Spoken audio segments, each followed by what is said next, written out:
বাংলা সাহিত্যের ইতিহাসে চট্টগ্রামের রোসাং রাজসভার অবদান ছিল উল্লেখযোগ্য। মধ্যযুগের সেই সমাজ ও সাহিত্যের আজকের আলোচনার বিষয় রেখেছি আরাকান রাজসভার কাব্যচর্চা সম্পর্কে। তোমাদের সেমিস্টার 1 পরীক্ষায় মধ্যযুগের সমাজ সাহিত্য অধ্যায়টি অন্তর্ভুক্ত করা হয়েছে। আজকের ভিডিও পর্ব হলো 20। পূর্বের 1 থেকে 19টি পর্বে এই মধ্যযুগের সমাজ ও সাহিত্য থেকে প্রতিটি টপিক ধরে ধরে আলোচনা করেছি এবং বই থেকে সেটি বিস্তারিত আলোচনা করে তারপর প্রশ্নোত্তর অংশগুলি তুলে ধরেছি। আজকেও তেমনভাবে এই আরাকান রাজসভার কাব্যচর্চা সম্পর্কে আমরা কয়েকটি তথ্য বই থেকে জেনে নেব, তারপর এখানে আমরা প্রশ্নোত্তর পর্বে ফিরে আসব। ঠিক বলেছ। আরাকান রাজসভার কাব্যচর্চা। বাংলা সাহিত্যের ইতিহাসে চট্টগ্রামের রোসাং রাজসভার বিপুল অবদান ছিল। বিষয়টা একটু ব্যাখ্যা করবেন? রোসাংয়ের রাজবংশ ছিল মগ, তাদের মাতৃভাষা ছিল আরাকান। চতুর্দশ শতাব্দীর প্রারম্ভে বাংলাদেশ আরাকানের মধ্যে যে সাংস্কৃতিক যোগাযোগের সূত্রপাত হয় তা পঞ্চদশ শতাব্দীর সূচনায় হোসেন শাহ যখন চট্টগ্রাম জয় করেন তখন আরও তা গভীর হয়। পঞ্চদশ শতাব্দীর সেই শেষ ভাগে চট্টগ্রাম বঙ্গ সংস্কৃতি অন্যতম কেন্দ্রে পরিণত হয়েছিল। একদিকে চৈতন্য প্রভাব ও সুফি পীরদের প্রভাবে ওই অঞ্চলে কাব্য সঙ্গীত চর্চা অনুশীলন পূর্বেই থেকেই চলছিল। চট্টগ্রাম ও নিম্নবঙ্গ অঞ্চলের শিক্ষিত মুসলিমেরা রাজসভায় উপস্থিত হলে তাদেরই আগ্রহে গৌড় দরবারের অনুকরণে আরাকান রাজসভার বাংলা সাহিত্যের সমাদর পৃষ্ঠপোষকতার সূত্রপাত ঘটেছিল। এ সময়ে বহু মুসলিম কবি আরবি ফার্সি লোককথার সাহায্যে সাধারণ মানুষের কথা সাহিত্যে নিয়ে এসেছিলেন লোকগাথামূলক প্রণয় কাব্য রচনার মধ্য দিয়ে। আরাকান রাজসভার সেই মুসলিম কবিদের এসব রচনাকে আমরা 4টি ভাগে ভাগ করতে পারি। 1. অনুবাদ সাহিত্য, যেখানে আরবি ফার্সি লোককথা কাব্য ও গল্প অবলম্বনে রচিত। 2. রাধাকৃষ্ণ লীলা বিষয়ক পদ বা পদাবলী সাহিত্য। 3. ধর্মগ্রন্থ অনুবাদ ও তান্ত্রিক যোগ বিষয়ক নিবন্ধ। 4. বিদ্যাসুন্দর কাব্য। এই সময়ের অন্যতম প্রধান কবিরা ছিলেন দৌলত কাজী সৈয়দ আলাওল, মোহাম্মদ খান, সৈয়দ সুলতান, সাবিরিদ খান।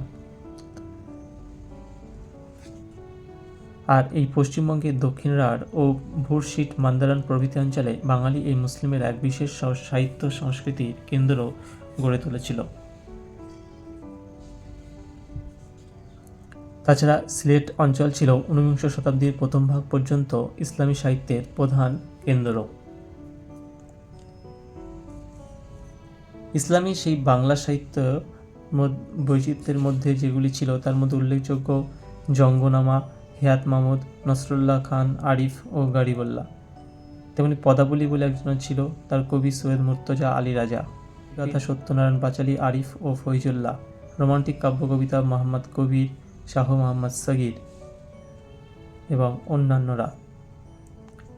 এই আরাকান রাজসভার কাব্যচর্চায় আমরা মোট 9টি প্রশ্নোত্তর এখানে আলোচনা করব। এখান থেকে যে গুরুত্বপূর্ণ প্রশ্নোত্তরগুলি তোমাদের পরীক্ষার জন্য খুবই ইম্পর্টেন্ট। 1. বাংলা সাহিত্যের ইতিহাসে কোন রাজসভার বিপুল অবদান আছে? উত্তর, চট্টগ্রামের রোসাং রাজসভা। 2. রোসাং রাজসভার বংশ, নাম ও ভাষা কি? উত্তর, মগ রাজবংশ, ভাষা আরাকান। 3. কখন চট্টগ্রাম বঙ্গ সংস্কৃতির প্রধান কেন্দ্রে পরিণত হয়? উত্তর, পঞ্চদশ শতাব্দীর শেষ ভাগে। 4. চট্টগ্রাম কাব্যচর্চা শুরু হয় কাদের প্রভাবে? উত্তর, চৈতন্য প্রভাব ও সুফি পীরদের প্রভাবে। 5. আরাকান রাজসভার কবিদের রচনাকে কয় ভাগে ভাগ করা যায় ও কি কি? 4 ভাগে। অনুবাদ সাহিত্য, যেটি আরবি ফার্সি লোককথা কাব্য গল্প অবলম্বনে রচিত। 2. রাধাকৃষ্ণ লীলা বিষয়ক পদ বা পদাবলী সাহিত্য। 3. ধর্মগ্রন্থ অনুবাদ ও তান্ত্রিক যোগ বিষয়ক নিবন্ধ। 4. বিদ্যাসুন্দর কাব্য। কয়েকজন আরাকান রাজসভার কবির নাম? উত্তর, দৌলত কাজী সৈয়দ আলাওল, সাবিরিদ খান, সৈয়দ সুলতান, মোহাম্মদ খান। 7. আরাকান চট্টগ্রাম ছাড়া কোন অঞ্চল ইসলামী সাহিত্যের প্রধান কেন্দ্র ছিল? উত্তর, সিলেট। 8. ইংরেজ আমল শুরু হলে কলকাতার মজদুর মুসলিমদের পাঠগ্রন্থে কোন কোন ভাষার মিশ্রণে ইসলামী বাংলা তৈরি হয়? আরবি ফার্সির সঙ্গে বাংলা হিন্দির মিশ্রণ। কয়েকজন আরাকান রাজসভার কবি ও কাব্যের নাম? যেমন কাব্য রসুল বিজয়, কবি সাবিরিদ খান, শেখ চাঁদ। 2. পদাবলী, কবির নাম সৈয়দ মুর্তজা আলী রাজা। বীরগাথা বা সত্যনারায়ণ পাঁচালী, কবির নাম আরিফ ও ফৈজুল্লাহ।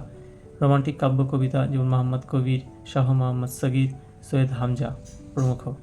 পরবর্তী ভিডিওতে আলোচনা করব শাক্ত পদাবলী সম্পর্কে এবং এখানকার কয়েকটি গুরুত্বপূর্ণ প্রশ্ন। প্রিয় ছাত্রছাত্রীরা, মধ্যযুগের এই সমাজ ও সাহিত্য অংশ থেকে প্রায় 1 থেকে 19টি পর্বে এই আরাকান রাজসভার আগ পর্যন্ত প্রত্যেকটি পর্ব ধরে ধরে আলোচনা করেছি।